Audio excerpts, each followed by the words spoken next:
Alors, bien-aimés, soyez puissamment bénis dans le précieux et puissant nom de notre Seigneur et notre Sauveur Jésus-Christ de Nazareth, celui-là même pour qui nous militons, celui-là même pour qui nous avons le cœur qui soupire, qui soupire, qui soupire. Que toute la gloire lui soit donnée.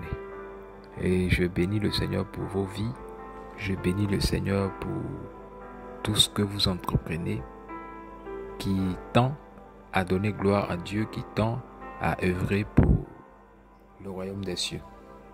Que notre Seigneur et Sauveur Jésus-Christ soit encore glorifié. Ce soir, je viens comme ça pour toucher un peu du doigt, par la grâce de l'Esprit, le fait que nous recevions ces révélations de Dieu. Bien-aimé, il est très beau, il est très excellent de marcher dans la révélation de Jésus, dans la révélation de sa parole, dans la révélation de sa vérité, car c'est cette vérité-là qui nous affranchit et qui nous rend réellement libres. Ce serait vraiment intéressant pour nous, enfants de Dieu, de marcher dans la révélation du Seigneur, de marcher dans la révélation de sa parole, pour que nous n'ayons pas à tourner en rond, pour que nous n'ayons pas à vivre dans une spirale de vie, je vais dire, qui n'a pas de but.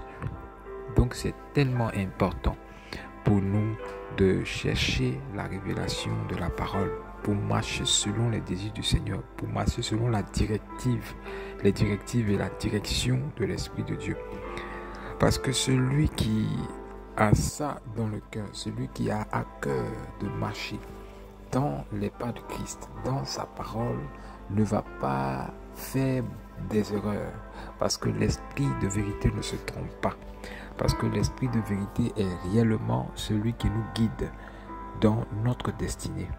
Et si nous avons la grâce, si nous avons cette grâce par l'Esprit de marcher et de chercher la face du Seigneur, alors nous ne perdrons pas de temps dans notre vie.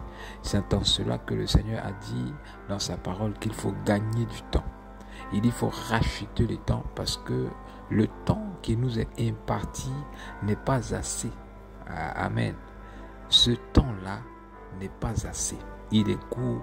C'est pour cela que nous devons marcher selon les directives du Christ. Si nous ne le faisons pas ainsi, alors nous allons perdre beaucoup de temps. Nous allons perdre beaucoup de temps à faire des choses stériles, à faire des choses qui ne vont pas avoir un grand intérêt pour le royaume des cieux et donc un grand intérêt aussi pour nous. Donc, ceci étant, c'était juste pour rappeler à un tiers, à une personne qui aime Jésus, à une personne qui veut œuvrer pour le salut des âmes, à une personne qui veut réellement servir le Christ. Oui, mon frère, ma soeur, tu as choisi la bonne part. Attache-toi à la parole, attachons-nous à cette parole-là, parce que c'est dans cette parole-là que l'Esprit va nous révéler ce qu'il faut faire pour ne pas perdre du temps. Voilà, bien aimé, regardez cette image-là. Quelqu'un à qui Dieu dit tout, quelqu'un à qui Dieu révèle les choses cachées.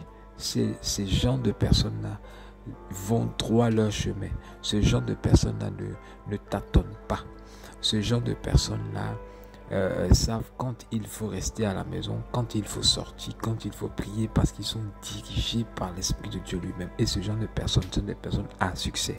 Quand on parle d'une personne à succès, c'est pas une personne qui a de grands buildings, qui a des grands comptes en banque, non, mais c'est une personne qui a continuellement la présence de Dieu avec lui. C'est ça le succès avec Dieu. Et pour vivre dans ce succès-là, il faut vraiment aimer la parole et marcher vraiment selon les directives de l'Esprit, selon la parole. Bien-aimés, aimons le Seigneur, séchons sa face et ayons à cœur le salut de notre âme, pour que nous puissions œuvrer réellement, sincèrement, avec notre cœur, notre âme, tout notre esprit, pour que nous puissions œuvrer vraiment pour la gloire de Dieu dans notre vie et manifester son amour à temps plein. Que son nom soit glorifié et que toute la gloire lui revienne. Merci Seigneur Jésus. Soyez bénis.